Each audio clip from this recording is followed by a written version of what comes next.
No goals for the best team in the world, the Club World Cup champions, against a Palace side that might have had Eberechi Eze playing for them for the last time. Was a draw, first of all, a fair reflection of what we saw today? Yeah, 100%.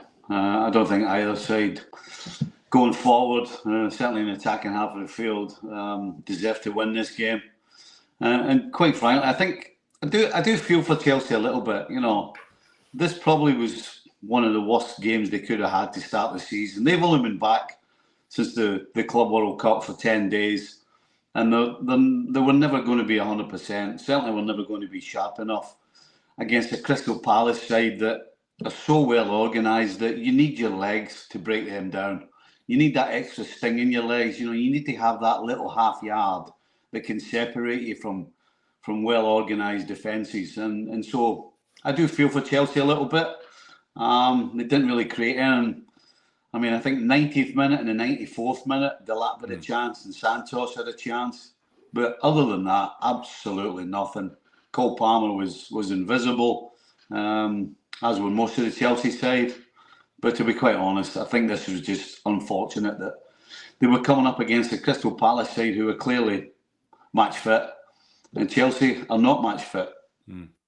We'll talk a lot more about Eberechi Eze later in the show, but he had the ball in the back of the net in the 13th minute. It's a free kick about 22 yards out. He went for power rather than precision, and the ball found its way swiftly beyond Robert Sanchez. 1-0 Palace, so we thought. But then VAR got involved. Mark Gahey was adjudged to have committed an infringement in the wall by pushing a Chelsea player to allow the gap for Eze to score. Referee Darren England announcing to the crowd after a review with VAR that the goal would be chalked off. Simple question, was it the right decision, first of all? Well, 100%. I mean, I think the official announcement is that Gahey wasn't far enough away from the Chelsea wall. But the truth is, you can use either one. That was the case, but also it's a clear foul. I mean, he just completely shoves Caicedo out the road. So, yeah, I mean, I don't think it was that tough a decision, quite honestly. It is the correct decision. It was clear as day. When you see the replay, it's clear as day. And so, yeah, had that been allowed, that would have been a complete injustice. What did Crystal Palace do well today to stifle Chelsea? Crystal Palace today did exactly what Crystal Palace do. I mean, they are so organised. I mean, I think clearly for this game in particular, they completely and utterly jammed up the middle of the field and said, right, you're going to have to go wide.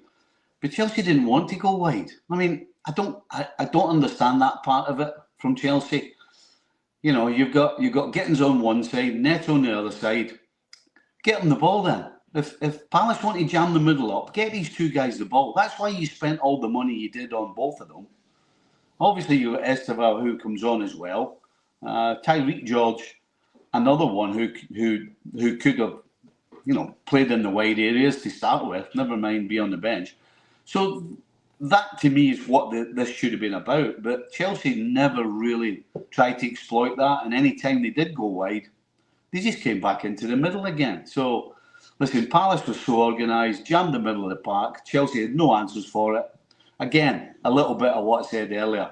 When you don't have that little half yard in your legs that can separate you, when you're playing against a side like Palace who are so good defensively and organised, everybody knows the job, everybody does their job, then it's going to be tough. And it was really tough for Chelsea.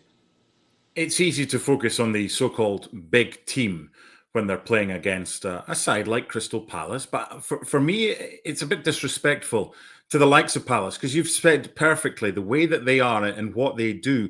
Do you think their FA Cup win will give them probably the credit that they deserve, and that going to Chelsea and drawing, and they'll look at that as maybe 2 points dropped, is where they are? Do you think that will give them the credit that they deserve, that they should be taken as a serious player in maybe a race for the top 10?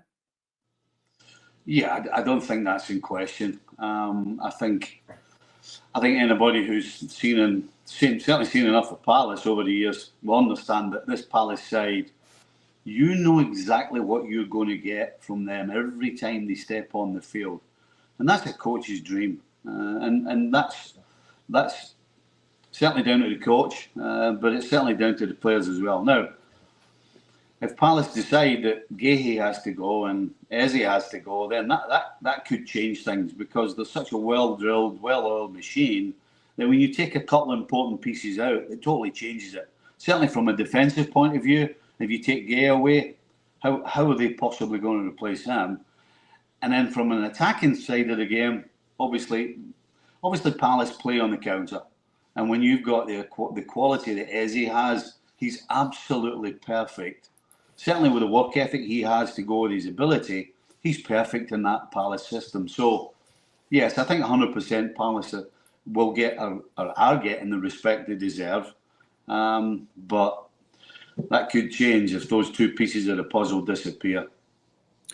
They found a way to be successful without Michael Olise when he went to Bayern. It was Eze and Sarr and behind Mateta with the width provided by the wing-backs. What would they lose if Eberechi Eze did say his goodbye to the Palace fans today and does sign for Spurs? Well, I think it's clear it's goals. You know, when you generally are playing in a match where most of the time the opposition has most of the ball, then it's so important to have real quality that the opportunities that do come, then you're able to take them. And that's the difference. If Eze goes, boy, how are you going to replace his goals? I'm not so sure they can. And again, that'll change the way everybody thinks about Palace and plays against them. Mm-hmm. I thought it was kind of similar, the display by Chelsea today from the one that Paris Saint-Germain put in against Spurs in the Super Cup. There was lethargy, there was tiredness, they lacked effervescence. That's understanding. They're probably 2-3 weeks behind their opposition right now. When they're ready, when they're up to speed, maybe it'll be after the international break at the start of September. What can we expect realistically from Chelsea this season? Well, realistically, they should be looking to be in the top four. I mean, that has to be the bottom line. That has to be the minimum. Top four. Certainly with the amount of money they spend in the transfer market, they have to be in and around the top four and have to be in the Champions League. Otherwise, 2 or 3 seasons outside of that, then surely that can't be sustainable with the amount of money they spend. So, yeah, they have to be looking at top four. I think it's important that they get some points on the board early doors, because you don't want to be playing catch-up. They played catch-up last year and eventually got there. But you want to have a comfortable run. You don't want to be under pressure every time you step on the field so much. You want to just get the thing flowing, get the team playing, getting your best players, the likes of Palmer on the ball. I mean, João Pedro today, it's fantastic, as we were talking about him in the Club World Cup. João Pedro just wasn't in the game. He wasn't in the races. No. Again, he's a player that has to be given the ball, and when nobody gives him it, then he can't produce what he's capable of. So, yeah, all of those things, particularly those players, have to get going. A little bit of luck along the way, always helps. But yeah, they need to start picking up points. They've got Liam Delap, who came on as a striker. He's different from João Pedro, but today it was still Chelsea 0, Crystal Palace 0. Nicholas Jackson didn't really work, although he scored some goals. If Chelsea need one position to strengthen, would you say it's goalkeeper, defence, midfield, or the number 9? No, I think João Pedro's been a great signing.